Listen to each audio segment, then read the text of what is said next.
Welcome to Ivy League Road, where we talk about all things strategically planning for your child's success in college admissions and beyond.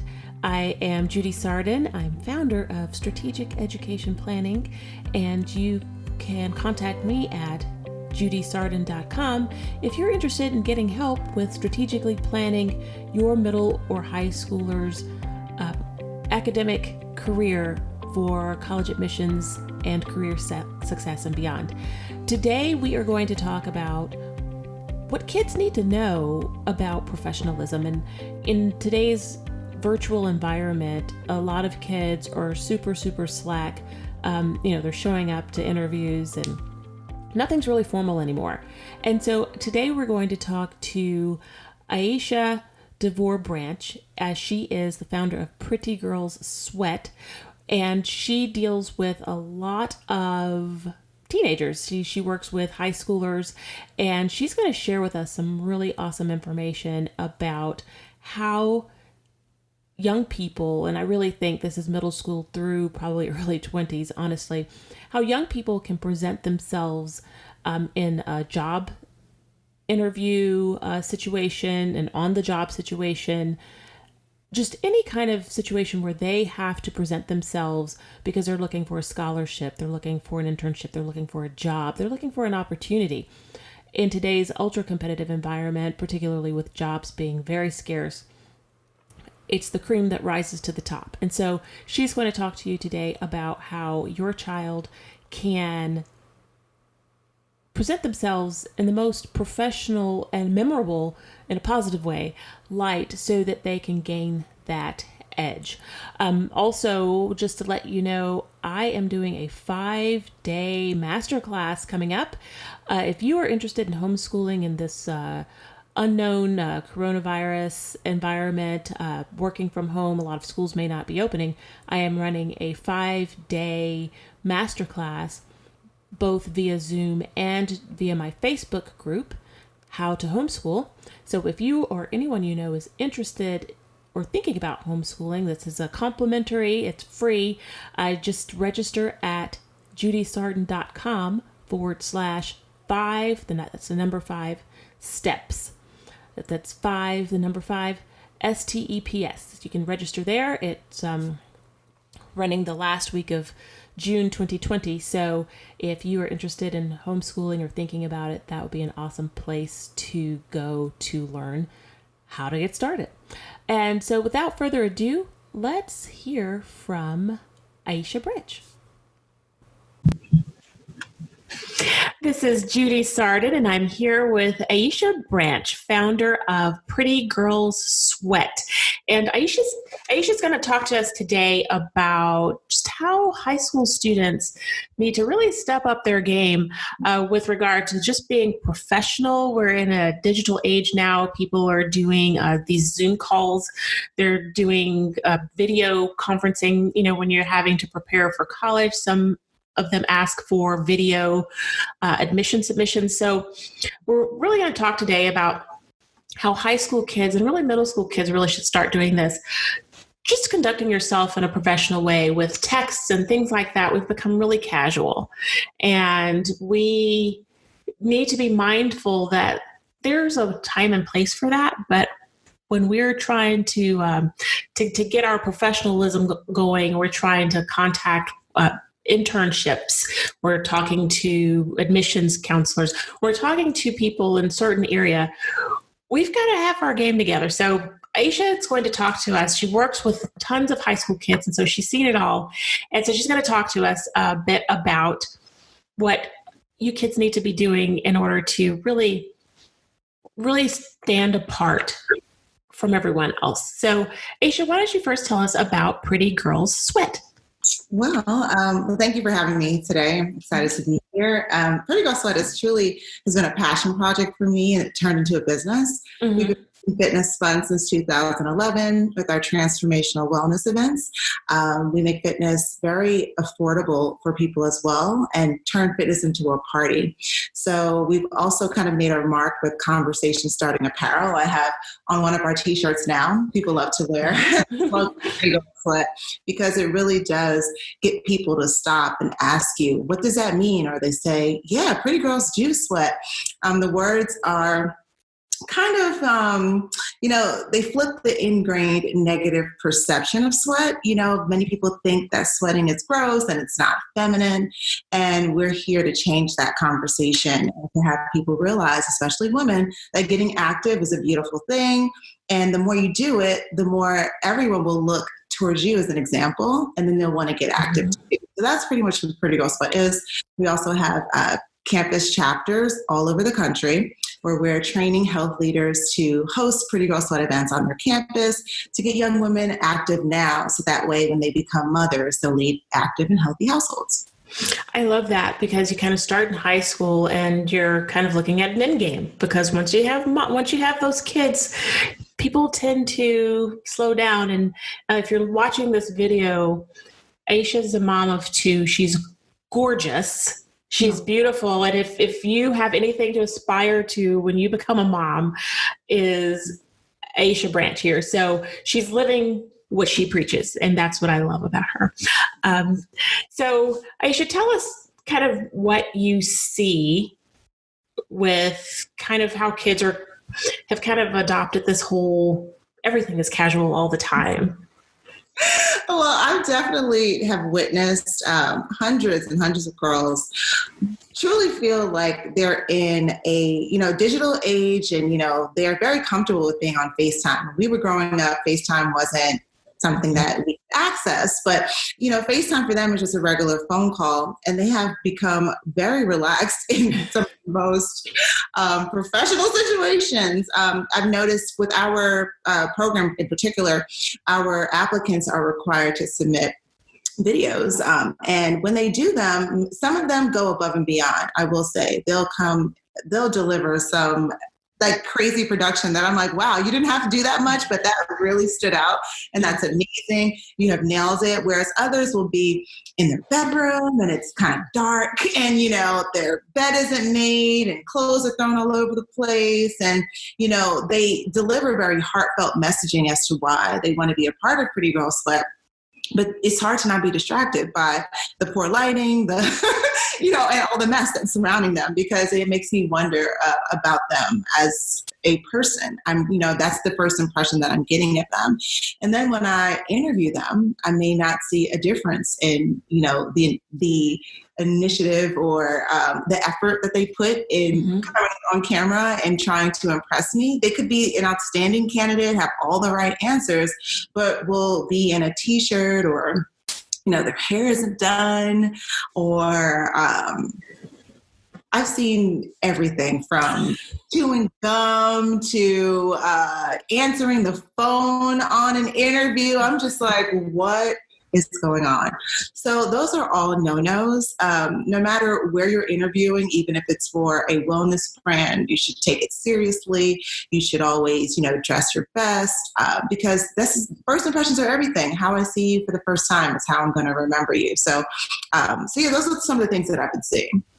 So what are some suggestions that you have for kids who are, and even though, Aeshia works with girls, this obviously applies to boys too. What are some things that you think kids, like kind of if you've got your top 3 or 5 things that they need to be mindful of when they are on camera, whether it's an interview or anything where they're not just chucking it up with their friends? What are some tips that you can give them? Okay, well, tip number 1 is to arrive to the meeting on time, even though it's a virtual situation. Respect the time of the person that's interviewing you and arrive on time. Secondly, be prepared. And prepared means dressing appropriately. So whether you are, and this is in real life too, if you're interviewing for Foot Locker or McDonald's, or if you're interviewing for an internship at a Fortune 500 company, you know, you want to dress accordingly. So you may not want to wear like a full suit to a McDonald's interview, but at the end of the day, you want to make sure that you look polished and professional and you have on attire that is acceptable. So I wouldn't show up in a sweatsuit. You know, I wouldn't show up with your hair not done or not cut, with your hands not moisturized. All those things can be distracting and people can look at those things. So make sure that you have pride in yourself, you know, and that's just not even for the interviewer. That's for you. Like, you want to make sure that you walk into any space, or even if you're on camera, that there's something about you that the interviewer wants to say something about. They may be like, wow, those are some beautiful earrings, or wow, I love that, you know, that shirt. That's, you know, where'd you get that from? All of those things are conversation starters that can help you stand out from another applicant. So really use that opportunity to shine rather than to have them like side eye you and wonder, what were you thinking? Another thing that is important is to be prepared with questions. Sometimes I interview people and they have nothing to ask me. And I question that, because I'm like, why would you want to be a part of something and you have no questions to ask? Actually do some research ahead of time. Absolutely. I've even interviewed candidates who didn't even know who I was. So I'm like, why would you want to be a part of an organization or a brand and you have no idea that I'm the founder of the company? You didn't even read the first page of the website. So those are the things that are really, really critical. No chewing gum, no distractions around you, turn your cell phone off. Try to find a good background for your interview. I'm telling you, people are looking at that. Interviewing in your bedroom is not the best idea. And most of my interviews take place in bedrooms. I have no idea why they won't go somewhere else. I'm like, you don't, and it could be that maybe the house is noisy, you know, they're around other siblings, parents, etc. But I will be like, listen to my family, like, I have an interview between 9 and 9:30. I'm gonna need everybody to just be quiet in the house. I'm going in the living room. I'm going somewhere where there's a decent background, hopefully even a background with books or a plain wall, anything like that will really stand out. And make sure you're in front of a window so that way we can see you. Sometimes lighting is something that's just not taken into consideration, and it's really important to be visible to the person that's interviewing you. Also, I've also gotten this, and this is very distracting and annoying as well. I've interviewed candidates while they're on their cell phones and they don't have their cell phone mounted or propped anywhere. So I'm cell phone's doing this. Like, so I'm talking to them and I'm like, oh my God, your face is all over the camera. I'm so distracted. I'm not even listening to what you're saying. My eyes hurt because I can't focus. So don't do that. Don't do the moving phone or the phone's falling. Prop it up somewhere so it's steady and stable and we can have a good, non-distracting conversation. I think that these are all great, and I'll just summarize. So first, be mindful of your appearance. The next one is do some research ahead of time and ask questions. The next thing is minimize or hopefully eliminate the distractions. That's in your background, that's in noise, that's in, and also the lighting. And, right now it's not working very well, but the window is here, right here. I'm sitting right next to the window and I have my little light here that's not doing much right now, but it also has a camera mount. It costs $35 and it's got the light on it and it's got the camera, the phone mount. And so whenever I do have to use, I try not to use my phone, but whenever I do have to use it, I can clip it in and I'm talking right into my phone and the light is right above it. And, it's a $35 Amazon purchase and it's something probably every family should have, especially now. Yeah. It's an investment in whatever, the whole family could probably use it at some point with everything going digital now. So it's definitely a worthwhile investment. And then the last one was stabilize the phone, which, this little light and phone clip thing would help with that. But the one thing that I really heard you say, Aeshia, is there are certain interviews that stand out. Mm-hmm. And you want to stand out from the crowd. Can you just talk to us about how important it is to stand out from the crowd? But then secondly, to not stand out from the crowd in a negative way. Yeah. Well, one of the main ways I feel like people stand out for me is when they come to an interview already prepared with ideas for what they would do if they were in the position. Oh, I like that. And that to me, I'm like, wow, you're really, passionate about this. You've kind of thought this through. You're letting me know that this is something that you want to do, and you're willing to put your ideas out there before even knowing if you got the position. So those things really do make me have that aha moment and say, okay, this candidate is worth my time. Mm-hmm. Also, too, I love it when candidates ask me, what am I looking for in someone in a position? That's always a great question, because it lets me know that they really do want to know if they're going to be a great fit. And then it also helps them prepare to be a great fit. It's like, oh, well, this is what she's expecting. If I do get this opportunity, I better bring A, B, and C to the table to be successful. So that's that. Being successful too with standing out with your audition video is really key. I like energy. I like storytelling. So those are the ways that you stand out. If you get personal in your video and let me know, some sort of background about yourself and why you wanted to be a part of something like this, that really does make you stand out more than just like, hi, I'm so-and-so, and I would like to be a Pretty Girl Sweat ambassador because it looks like it's fun. Okay, let's do more than that, So those are some of the things.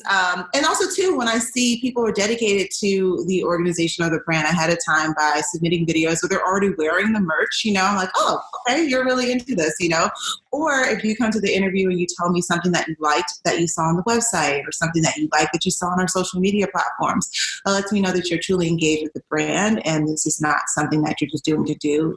You really are a part of the mission and the goal. So that's standing out on the positive side. Now, standing out on a negative side would be, you know what? This happened recently, and this really wasn't negative. But we had a candidate show up to an interview who was ill. She was, sick, and the interview became very distracting because obviously she was sneezing throughout the entire conversation. And she didn't want to reschedule. The issue really wasn't with her being sick, because obviously we can understand that. And I was actually impressed by her dedication to not want to reschedule. It's like, hey, I'm going to get this done because this is so important to me. But she also showed up not prepared, not wearing the right attire, her hair not being done. So it was a combination of all of those things that, I was like, if you kind of put forth effort in getting your look together, but you were still sick, I could really respect that. But not caring at all, you should have just rescheduled, because, don't put yourself in that memorable position. So you did stand out, because I do remember you, but that wasn't the best way to stand out. And I want to say, again, for people who are not watching this on video, when Aeshia's talking about do your hair, she's not talking about go get your $70 hairdo, get your weave in and all that stuff. She's simply talking about being presentable like you would if you were going outside. Absolutely. Don't look like you just rolled out of the bed. Absolutely. You nailed it. I mean, a ponytail will take you. I always have a ponytail. Whether I'm working out, I would wear a ponytail to a black tie affair. I don't really care, but it's neat, it's slick, and it's back, and it costs me hardly anything. It's a little bit of gel and some water and, and some ponytail holders, and voila, I look presentable. I look put together. So it doesn't take much money to look put together. Just let me know you tried. Love that. So let's talk about following up. So we have done our interview, we've done our presentation, and so is that the end of it? Okay, I just know I killed that. I nailed it. I know she thinks I'm awesome. I'm just going to sit back and wait for her to call me up and send me my offer. Is that it? No. As soon as you complete an interview with anyone, you should follow up immediately via email, just to say thank you for the opportunity. I would then follow up again with a card in the mail to their business address and saying, I enjoyed speaking with you, maybe even highlight one of your favorite moments from the interaction or conversation within that note and send it off. Those little things help you stand out. They really do. And it also keeps you top of mind, because if a company is interviewing several applicants, it's hard. Sometimes I don't even remember. If there's not a video associated with an application and you weren't memorable, I won't even remember who you were, because I'm interviewing sometimes 40 people at a time. So it's those that really stood out in the interview, those who followed up, sent the note, also sent me an email. I'm like, okay, this person's really serious and interested in it. And then you can even go a step further, whether it's like a week or so later and you haven't heard back, you can reach out, not really even asking about the interview, but you could reach out just saying, I found this article on you and I was, and I really loved it. Thank you for sharing this information, because it helped me in XYZ way. Or I saw an article that I thought would be interesting to you. I just wanted to share it. Hope all is well, and end it there. Just keep staying top of mind in a meaningful way. Yes. Like, don't be annoying, but, be helpful. All right. I love this. So you've nailed the interview, you did your follow-up, your email, then you followed it up with something in Snail Mail, which hardly anyone ever uses anymore. So I don't even know. I have, my daughter has a little stack of note cards with an S on it, for our last name, that I got for her, but you don't even need all that. You could probably just get a stack of notes. I think it's probably a good idea to always have a stack of notes that you can use for situations like that. And that's something that's, again, low cost. You could probably buy a stack of notes for $10. Yeah, I got a big stack at Target, and they come in all different colors. So there's like 5 different envelope colors, and there's 5 different card colors, and they're just empty. They're plain. They're kind of fun. Right. Because you can mix and match. You're like, I want to do a red, envelope today with white, and then you can just pink or green or whatever. You just flip it around, and it's great. And you can send notes out to anyone to follow up. So you think, so what you're saying is the Snail Mail note is not dead. It's not. It is not. And it helps you stand out. It is dead. It is dead. And that's why it helps you stand out. Yeah. Because most people would simply follow up with an email and leave it at that. But, when you think about it. That's the sad part. Most people won't even do the email. Some people will do the email, and then hardly no one will do the letter. So any of those things can help you stand out. Okay. All right. So say that then once you get the internship, the role, can you talk to us about professionalism on the job or in the organization, or once we got it, do we just say, all right, now I can just show them everything about me because they obviously accept everything about me? It's kind of like dating. But it's so key to remain professional. And that's in every aspect, the way you talk to a person, the way you email. Don't start calling the person that, is your superior or who you work for, your manager, by their nickname. No, just slow down, really tune into being proper in the workplace, even if it's virtually. So important. And then also to kind of read your team, like understand like what's acceptable and what's not. They'll give you cues right away. But until they let you know that it's time to be a lot more casual, just continue to remain professional. I'd rather, that how they always say you should overdress rather than underdress. So it's better to just be overly professional and less casual in most situations until you find out that it's okay to kind of loosen up a bit. And I think that's a good point. Now, this happened a long time ago, but I went to work for a startup company. I'm practiced law for a bajillion years. And so while I was still practicing, I went to work with a startup company. Now, I had come from a big corporate environment where I know some of you young ladies might not even know what this is, but I used to have to wear pantyhose every day. Every day. And I was practicing law when women weren't allowed to wear pants in the courtroom. So I'm totally dating myself. So, I went from that environment to working with a technology startup company. Now, I knew that I wasn't going to wear my pantyhose and high heels to the startup company, but I did dress for my interview. When I went to my interview, the guy who was interviewing me, who was going to be my boss, was wearing shorts. Right. So I knew that, okay, I didn't need to wear the pantyhose once I started working, but I still dressed, well above business casual. But I have to say, after I've been working there for about a year, I too was wearing shorts to work, but it took me a while to evolve to that. Right. So that's basically, that's what Aeshia's saying,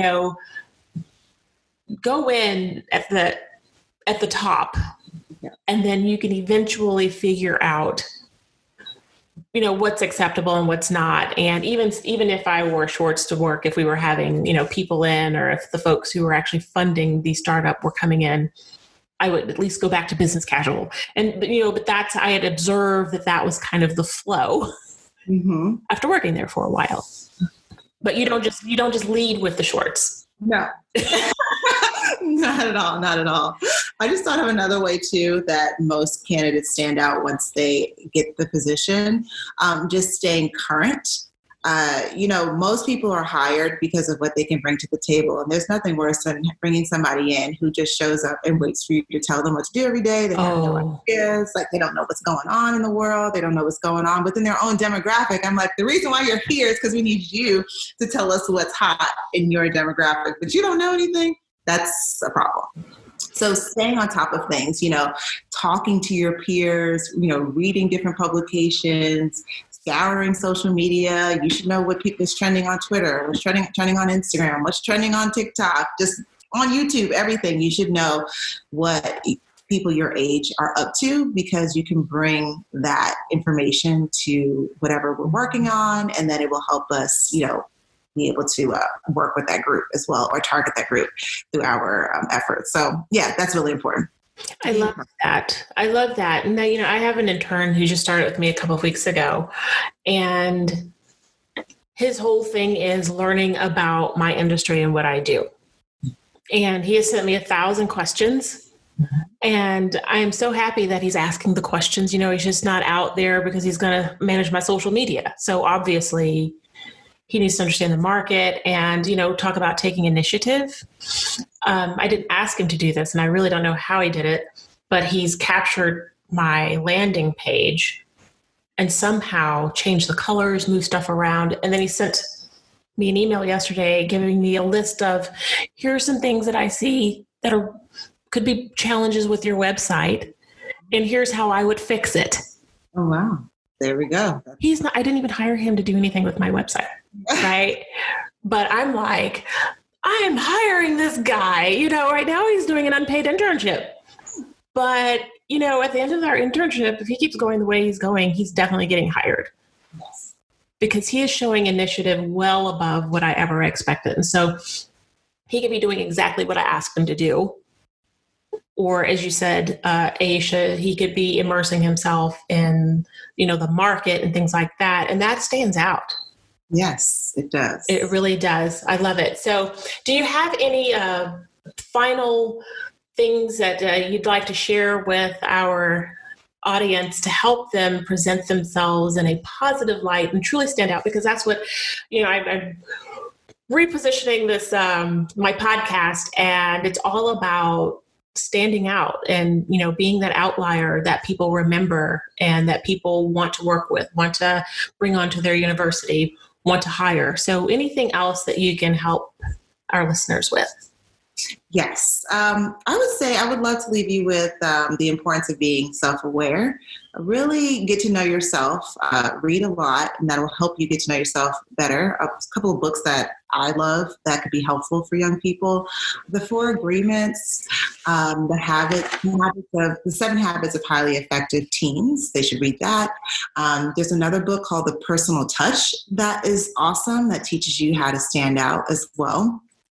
So get those books, really dive into them, take notes, and figure out who you are as a person and how you can really make an impact in whatever career field you choose. And always take every opportunity as an opportunity to succeed. Whether you are interning at a company or, you're working at a fast food restaurant, all of these are stepping stones to get you to where you want to go. So never think of an opportunity as like, oh, well, I'm just doing this right now, but I shouldn't take it as seriously because this is not what I'm going to be doing in the future. You should really be taking advantage of every experience and learning as much as you can, because it's only going to help prepare you for where you are going to be. And what you can do now is showing up on time every single day, giving your best effort, asking questions, because that stands out. And that person that you're working for could be the very person that's going to help elevate you to your next step. So if you show up, not giving it your all or having a terrible attitude, which is something that can really affect everyone in your surroundings at a company or a business, that stuff stands out and people remember that. And they don't want to give you good recommendations when it's time to move on to your next thing. So, there's no small job. That's what I will say. There's no small job. It's just only an opportunity to get better. And every day you should be better than you were the day before. And I think that you made a very good point. This young man is doing an unpaid internship. He's putting in work. He's working really hard. He's either going to get a job at the end of this or he's going to get a stellar recommendation. If you do work and you can't get a stellar recommendation, you've wasted your time. Exactly. So kids keep that in mind. So I should let everybody know how they can reach you and learn more about you. Well, you can go to my website, prettygirlsweat.com. You can also follow us on social media everywhere at Pretty Girl Sweat. We are on Instagram, really heavy, so follow us there, Pretty Girl Sweat. And my personal page is Aeshia DeVore Branch on Instagram. So if you want to follow up on my daily antics with my family and like the crazy things that we're doing and how we're staying sane during the pandemic and beyond, you can catch up with me there. Awesome. And I'll have all her links in the show notes. So you can go there if you are looking at the podcast. Awesome. Thank you so much, Aeshia. You've been, I think that you've helped a lot of kids perhaps rethink things. So that's what I'm here. Happy to help. That's what I'm here for. Awesome. Have a great day. You too. Okay. Thank you for spending this time with me and learning so much about professionalism from Aeshia Branch, founder of Pretty Girl Sweat.